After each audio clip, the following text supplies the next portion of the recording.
everyone. Welcome to Opera America. My name is Lindsay Working. I'm Artistic Services Manager here.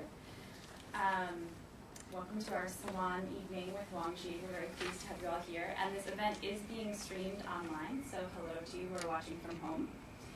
If you'll notice, this is an office space. This is our transitional space while we build the National Opera Center, which is going to be on the 7th and 8th floor of this building.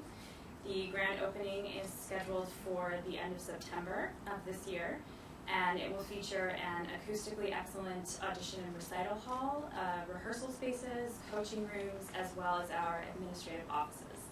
So next year, this programming will be in a wonderful concert hall that will be acoustically a little better, but this is good for now.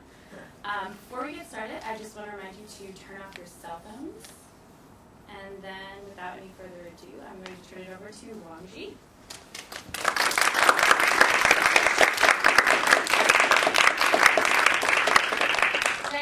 Thank you all for coming, and thank you, Opera America, for inviting me. I'm totally thrilled, and I feel at home here. Been here many times.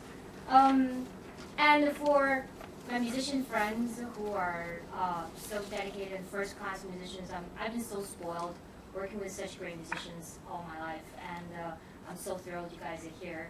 Also, audiences out there in this little cloudy internet space out there where we all appear perfectly two-dimensional right now. Hello, too.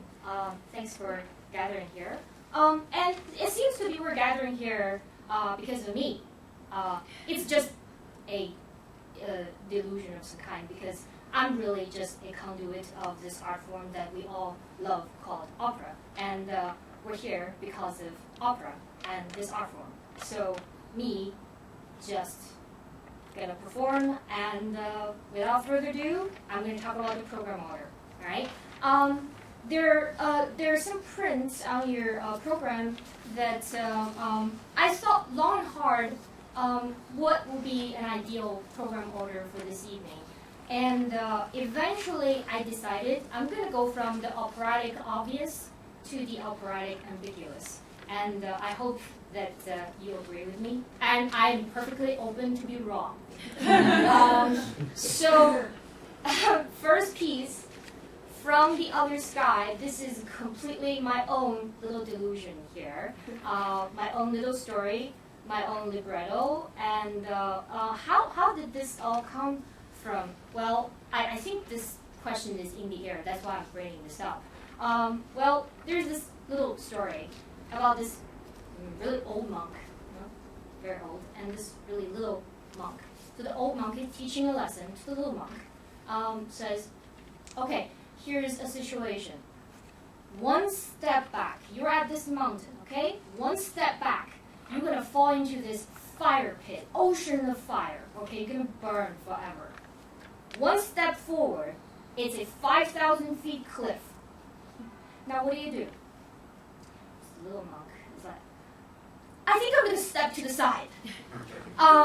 So this little piece, which is a 15-minute chamber opera, concert opera as well, is my little attempt to actually step on the side. I don't want to, and maybe some of you will have the courage to ask me later, what does it mean to step back? And what does it mean to step forward? And I have a very good answer for all of that. But right now, this is the step on the side. The story is actually about compassion, surprising to me. There's this zodiac goddess, and she's so fabulous and so zodiac, okay? We're in Western culture pretty familiar with the Chinese zodiac symbols, all the animals headed by the rat, okay? And 12 years a cycle.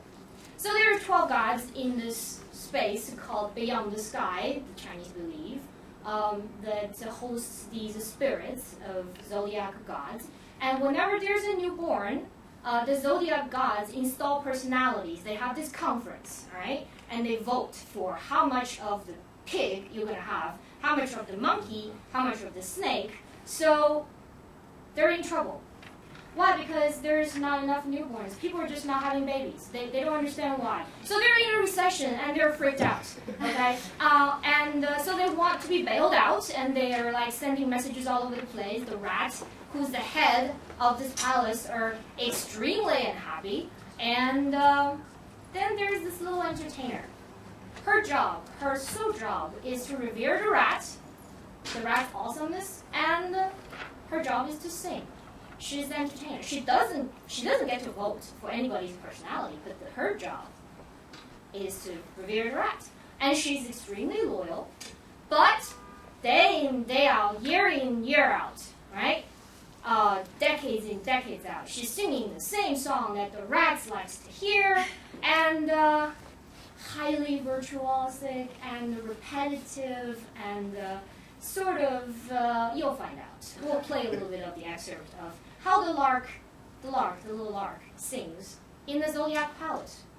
But then something happened. The rat says, we can't go on like this anymore. Nobody's bailing us out. So now what do? We're going to have to send somebody down there to check out why these humans are not having babies. And with that in mind, we're going to hear what happened when the lark actually are sent down to the human world and what she found out. But first, let's just hear what the lark sounds like in her Zodiac Palace for the rat. So that's the first.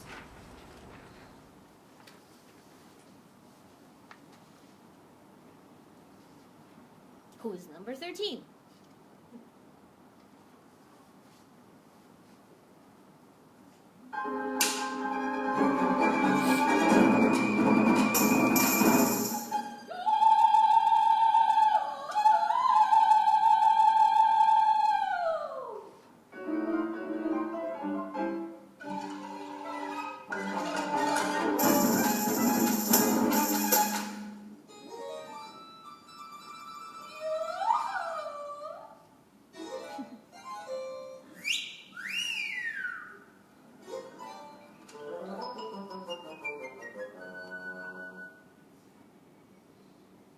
That's our lark. She's a sexy girl. She's a bird. She's a singer. She's a diva. All right.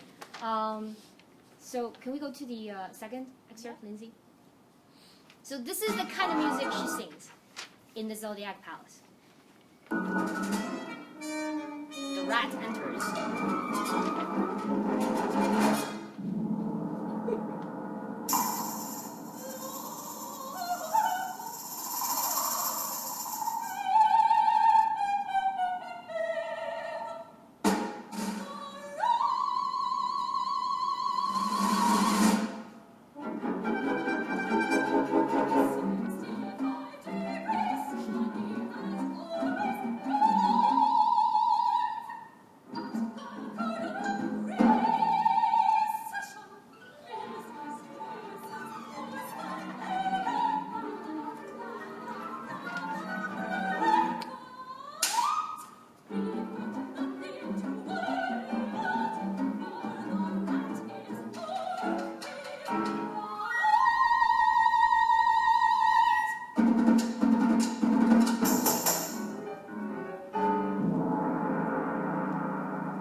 And she gets sent down, and we're going to lead this right into the human world when she discovers that human world is suffering a plague.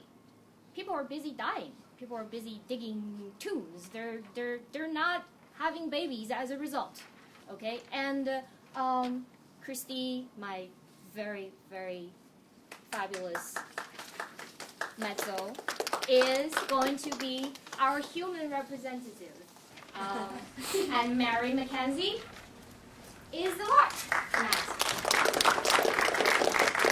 What we will hear is the second scene in the human world where the lark was transformed because she heard the pain in the music of such simple, so little tones, just a few notes, and she was so moved that she thought, oh, this is the truth of music. All these years and decades and centuries I've been singing all this stuff. Ah, this is the real music. So she mimics her, And then, consequently, I will tell you right after the scene what happens when she learns the truth about music and she feels compassion for the first time from a human being who was dying. And the super title is on the screen. Here we go.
she returns to the Zodiac Palace. She reports to the rat what she saw in the human world. And the rat is like, oh, can't deal with this, now what? And then he's like, all right, why don't you just sing me a song? So she sings her usual number, but she slips into the song she learned from the crippled and dying lady on the earth. And because of that, they're very unhappy about it. They're like, too few notes. There's not enough notes in there. Poor, she's contaminated. She's completely broken. We need to fire her. So they fired her and sent her down to the human world. Now what we don't know is that I hope the slide, which is the scene, the scene drop of this opera, is that she's a goddess. So her voice has magical power that heals the human world. That's why when she sings, for sale, the sky lit up in the scene. And when we actually do the blocking in the opera, Krysty let go of the crutch and she was completely healed. She became a healthy lady. And after, of course, the lark is condemned down to the human world and sing for the human world, she heals the human world no longer has the plague, and they're all happy having babies, and the rats are all like, everything's back to normal. So that's the story. That's from the other sky. Yes, so this pretty much tells you what goes on afterwards on this slide, and it's a pretty hopeless situation up there, but who knows? Hey, in the opera, the rat was played by the same singer. So do you think maybe the rat planned all this? Is that even possible? I didn't know this when I wrote the story. Anyway, this is the 17-minute miniature concert opera, chamber opera, /. And the next piece I'm going to introduce, it has no singers, but the instrument also sings. And what it sings is somewhat also an achy topic. Right? I had this engagement to write an hour of music. I had a collaborator in Canada who's a poet, wrote a text about unrequited love. Oh, what an ancient topic. As if the troubadours haven't sung enough about them. But this one is particularly divided in a way that the boy likes the girl, right? And the girl is like, okay, sure. I don't really know why you like me, why you are so feverishly in love with me, but I think this is too much. I'm just gonna run away. I can't deal with you. So the girl runs away, and the boy is stuck there, feverishly in love, quite traumatized actually. And this piece titled Serenade in Isolation, I mean, the title says it all. It's a serenade, and the boy's not getting a girl, right? And the music, though, of course, if I tell you all about the music, then I'm not doing a great job. I want the music to tell you about the music. But what I was trying to get at with this piece is that this is the opening number of an entire evening, an hour of a chamber opera called Salon. And this is the opening piece. This is a piece very much introverted, and the theme of the motive in this piece. What I was trying to get at is that when you are madly in love with someone, and I was trying to reach out to people who all had this experience, and hopefully all of us are lucky enough to have this experience, right? When you're madly in love with someone, this person just camps in your mind.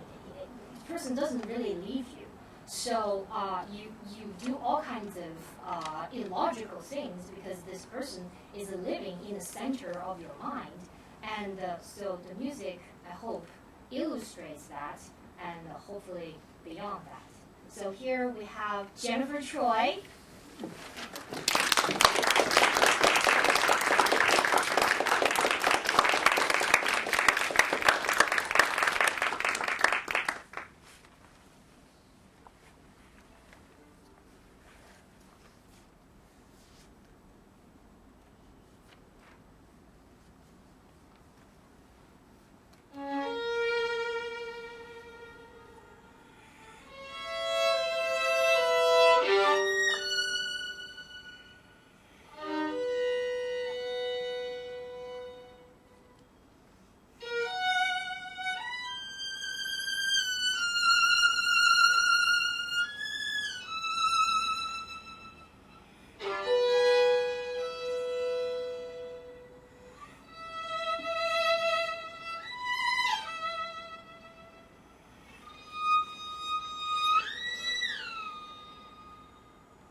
the next piece is a real treat.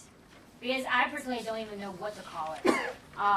This New Yorker magazine arrived one day, and my better half was in my studio reading the New Yorker, and I was in the kitchen doing something, and I just hear him cracking up like something, like I don't know what's going on. So I went in and checked out, and there he was reading the Shouts and Murmurs section of the New Yorker by Paul Sims. The title was God's Blog. And if you guys haven't read the article, it's brilliantly funny. And so, you know, I was one of those people that I keep telling my students, you know, if you admire someone, if you truly just want to meet this person, this is your God, right? And what do? You can either just sit there, or you can just knock on their door and say, "You're my God, I totally admire you, and I just want to let you know this, and can we talk?" What's the worst? The worst is they tell you, well, you get lost, or they ignore you, right? Well, I'm the kind of person that I've never done this until I read this article. I'm like, I have to get in touch with this person. And if he ignores me, fine. If he tells me to get lost, well, too bad, but I did. And of course, after reading all of his articles on New Yorker, I had my eye on this little piece called A Prayer. I don't want to spoil it for you, but I heard back from him, and he's here today with us, Paul Sims. And he's responsible for this next 13 minutes we're going to spend together.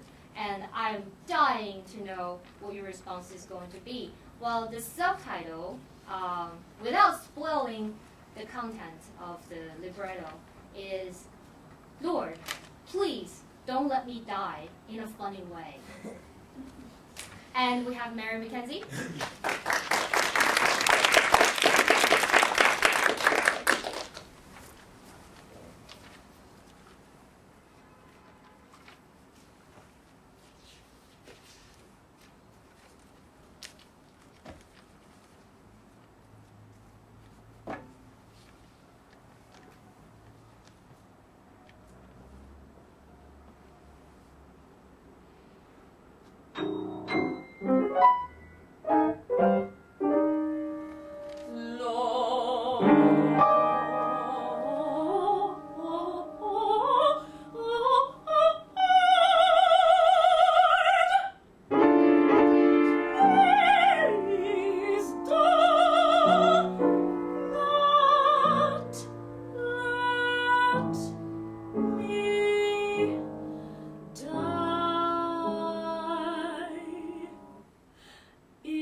front of my house and cut out a wall to remove me, but then banged my head against a load-bearing pillar in the process, thus killing me. Please, don't let me die on or near, or perhaps worst of all, because of a toilet. Please,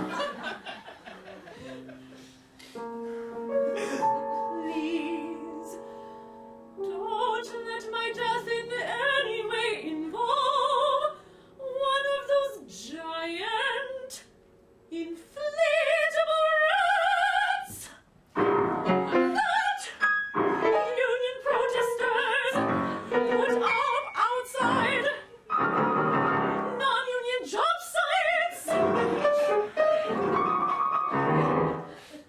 or a blimp of any kind. Until I see some evidence to the contrary, my dying because of just about anything inflatable, I'd rather avoid.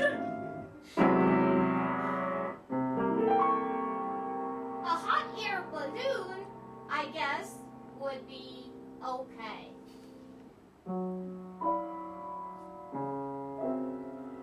Hot air balloon. But only if I'm actually in the balloon at the time. At least that would be kind of rugged and outdoorsy. Hot air. What I'm trying to say is, if someone else's hot air balloon falls out of the sky and smothers me while I'm lying in a hammock reading, Hot air balloon enthusiast. magazine, I'm going to be a little pissed. I apologize for that language, Lord. But I'm just trying to be honest with you. A vehicular accident? Fine. Bring it on. I understand that statistically there is a pretty good chance of that happening anyway. Just please don't let it involve a moped or go-kart. Also, I'd prefer not to die in a head-on collision with someone who has the same name as me. Or anyone named Roger Crash. Ed on collision. Jennifer, safe driver.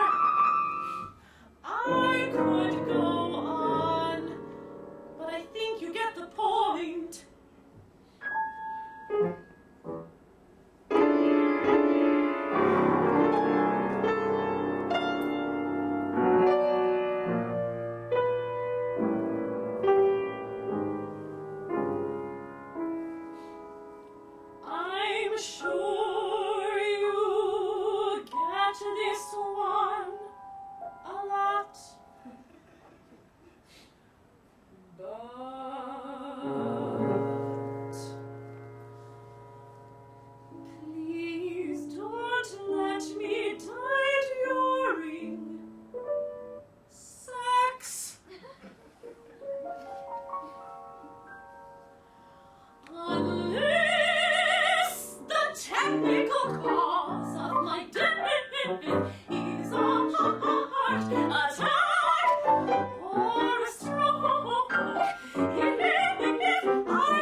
A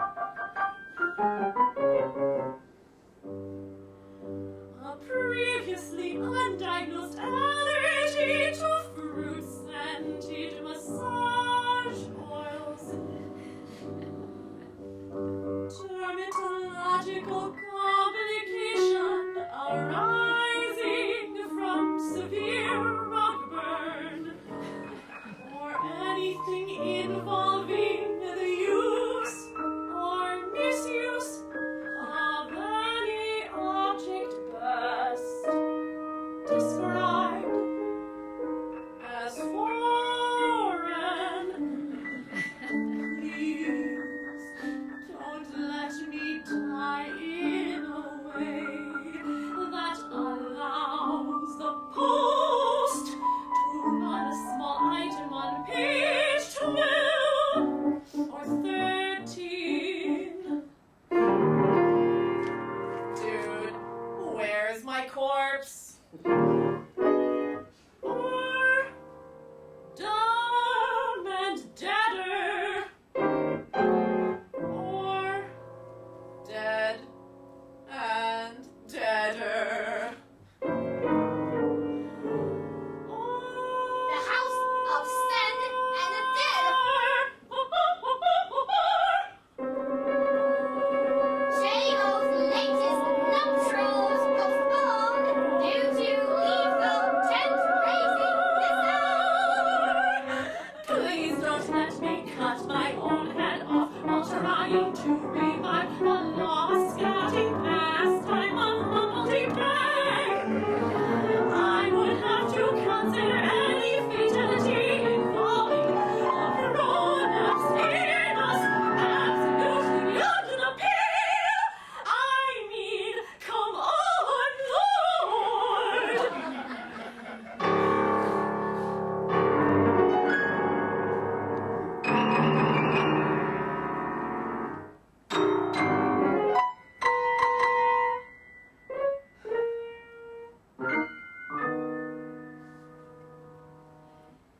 Even if I don't die in a funny way, I'd still rather not die on the same day as some other person who does die in a funny way. Because I don't want any version of the following conversation to occur between my friends.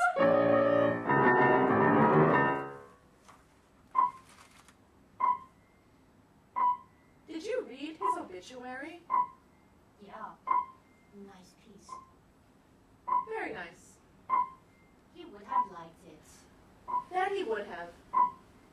That he would have.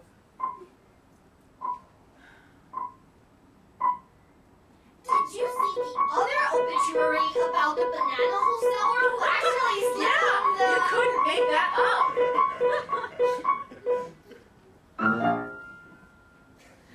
Well, that's about it, Lord. Actually, as long as I've got you. If some kind of rare organism eats away my body from inside, please let it be microscopic or just slightly larger than microscopic. Let's put it this way. If it's big enough to have a face, that would be too big. Thank you for your time, Lord.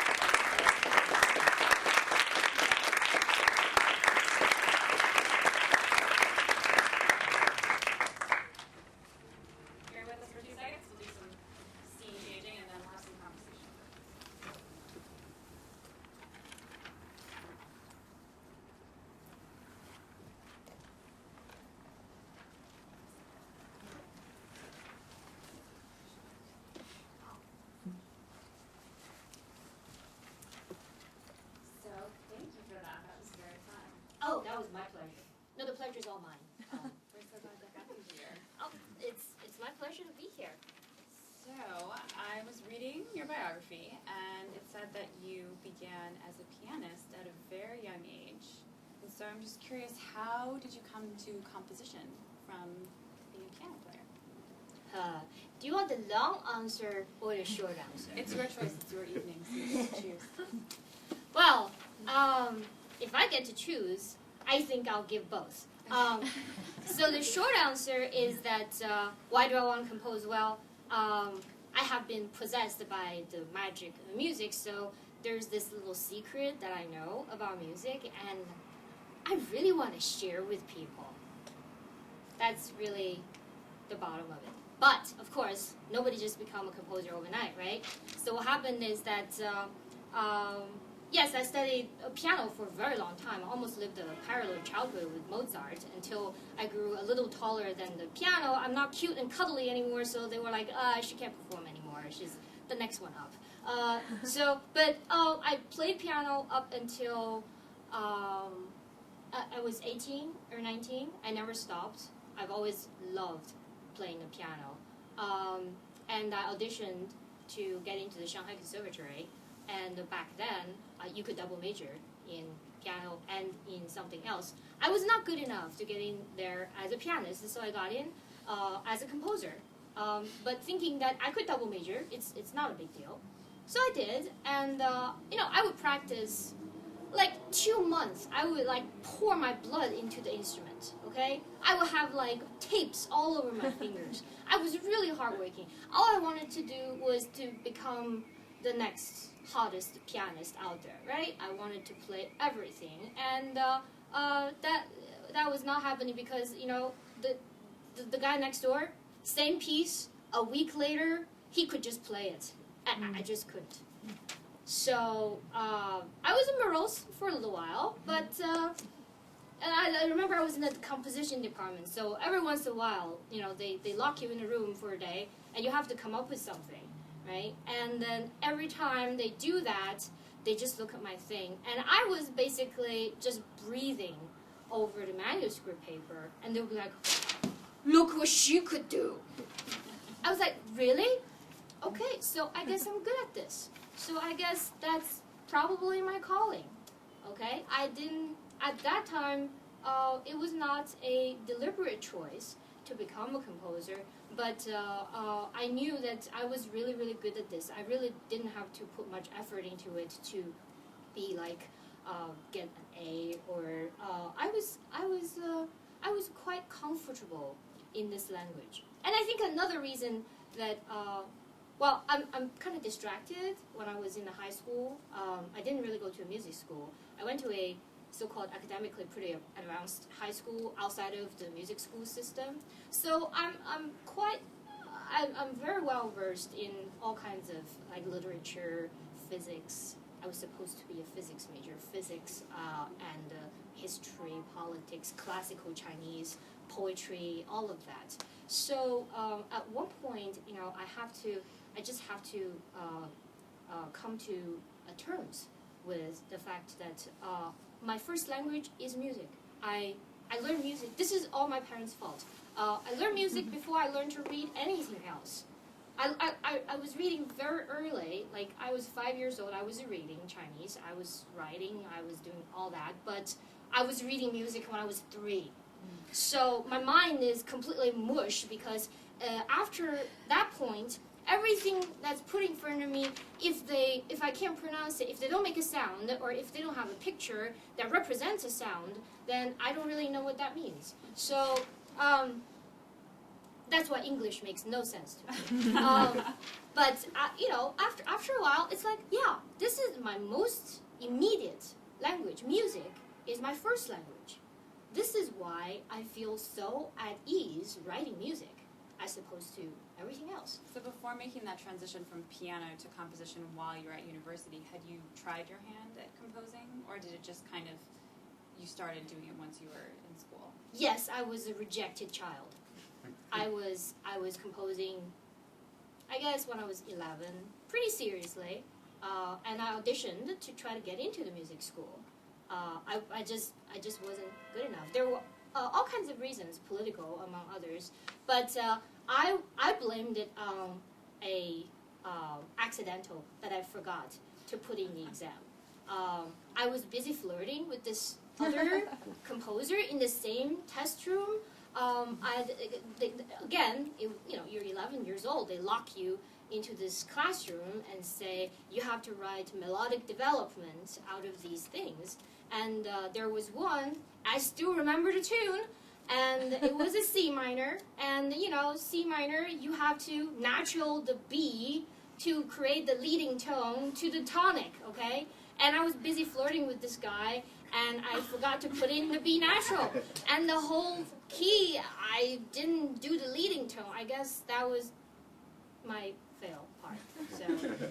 So yes, they rejected me, and so I went into this other high school that they thought that I was going to be the next nuclear physicist, but music got you instead. Well, I'm glad that music got you instead. And eventually you made your way to the States and you studied at Manhattan School of Music. yes, I did. So what was that like, changing from China to the States and coming to New York? That was like a dream. I didn't remember much about culture shock as much as I felt a lot of pressure. I was the only Chinese composer in my school back then. And I was the only scholarship composer, I think. And I wasn't nervous because if I lose this scholarship, I won't be able to. And you are on probation forever. They tell you every year we have to reevaluate you whether you can keep this scholarship. So I was trying really, really hard there. But if I have to look back, actually the most visible experience is that I was so blessed that I had great, great teachers. So my entire Manhattan School of Music experience can just be, the rap can just be, I had great, great teachers. Niels Vigeland, I wouldn't be me without him. The guy is a genius. And then Richard Daniel Poor, who put this little seed in me about the practice of humility.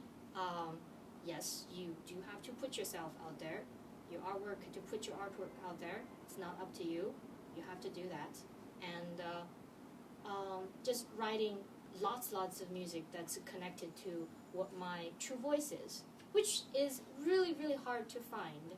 And I didn't look for it because I didn't know how to look for it. I mean, how do you find your own voice, right? That's a $2 million question, right?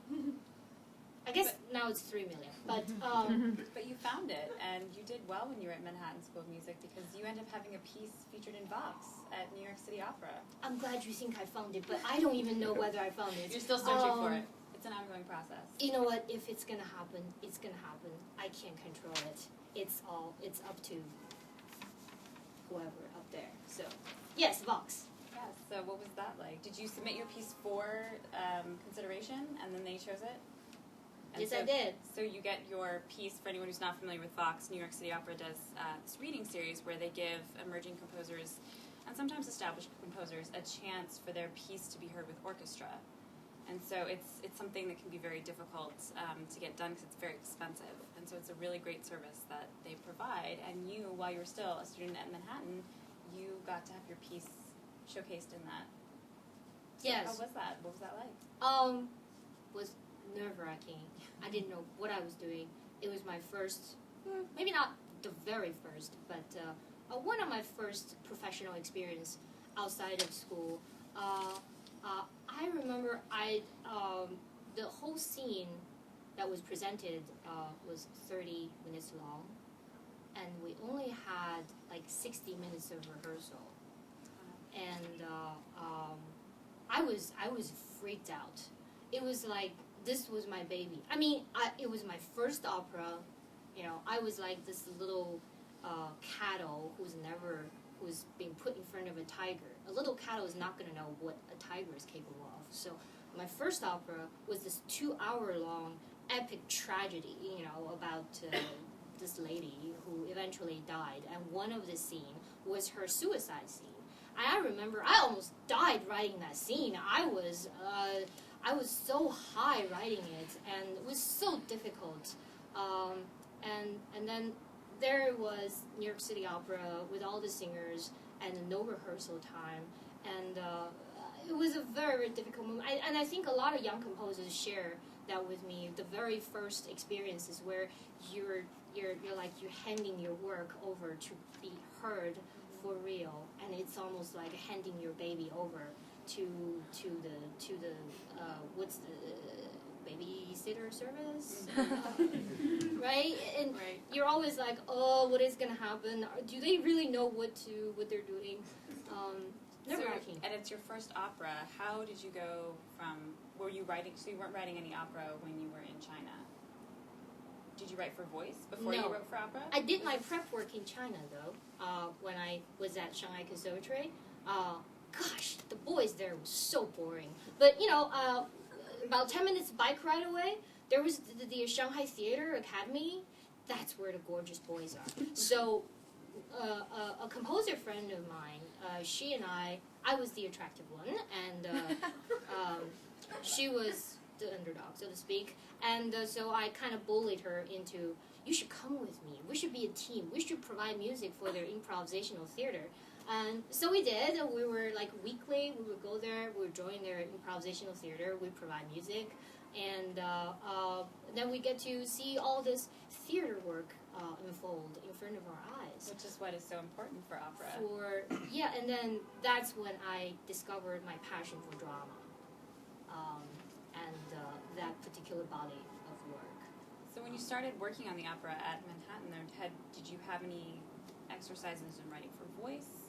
Or was it really just write your first opera, go? Yes, I had a great teacher, Richard Daniel Poor. He was instrumental in teaching me how to write for the voice, especially in my 1, 2, 3, third language, setting everything in English and still somehow make sense, and understanding the meters. And you wrote your own libretto for that opera, or did you collaborate with someone for that? I mainly on my own. I had an editor, and I'm slowly realizing that my writing in terms of libretto is never going to be as strong as someone who's a professional writer who knows what they're doing, and it really only takes once for you to have a taste of what really good work is, and then I'm going to back right off. So how do you select? You saw something that you really liked, and you contacted Paul to see if he would write something for you. How do you decide if something is something that you want to write for? What do you look for? Well, here's what I see. There is a crisis going on, or I think this crisis has always existed in terms of opera. And here I quote Woody Allen, and you can replace one of the word in there with opera. Okay, a relationship, I think, is a shark. It has to keep moving forward in order to live. What we've got in our hands, I think, is a dead shark. I think this is one of the most almost standard complaint about opera. I think about this all the time. I think about what, of course, we can make art into anything, right? And why do you make it this way? Or why does this artwork has to be this way? Can it be any other way? So for opera to be opera, right? What is this material? What is this world, this space that opera exists? It has to be opera. It can't be a play. The only way this will exist is that it emerges organically from the seed of the story idea. The story is best represented in operatic form. Every other form of presentation of this story idea would be a compromise. But opera has to be this. So I've been thinking a lot about this, and this comes into some of my larger works, and I'm always baking some ideas, some story ideas, and I have a very good friend who's a collaborator, who's a storyteller, who's a story analyst, and he bounces ideas back and forth with me. So this is an extremely collaborative process, of course. And once I have a good idea about the dramatic of sense, dramatic sensibility, and the story, and then I'm going to work on the treatment. And in this process, of course, how do I choose? In a way, I didn't really choose it. The idea, it exists. It's a matter of who's paying attention, or can I pay attention to it? Can I capture it? And the question I asked before, I realized that this form really has to be a story that generates from the seed. The story has to unfold into an opera and nothing else. Is I guess the question is what's the most suitable subject to be sung? Like that's the sub question of that question, right? So what must be sung?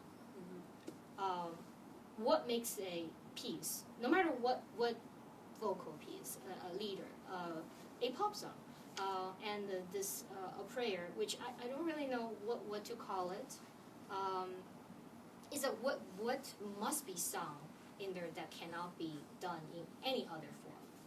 That's the question I ask myself. And do I have the answer? I don't know. I'll keep on going. And that I think we all are looking for the answers. Before we pause for some wine and some snacks, I want to open up to everyone else for some questions. Does anyone have a question for Wang Jie while we have her here? I have two questions, actually. First of all, that was terrific. I never imagined when I was sitting in a room writing that I would hear it someday sung so beautifully and interestingly and comically. But my technical questions are, when you're writing a piece for the violin, for instance, is there a give and take between you and the musician? Are there passages where the musician will say, this is just too difficult, or this part is technically hard to do? Or do you know what the musician is capable of, and they can play whatever you write? Well, because watching the violinist play, I was like, that looks really hard. Yes, that piece is very hard. Yes, so the composer in the music world sometimes suffer this reputation that the composer knows everything.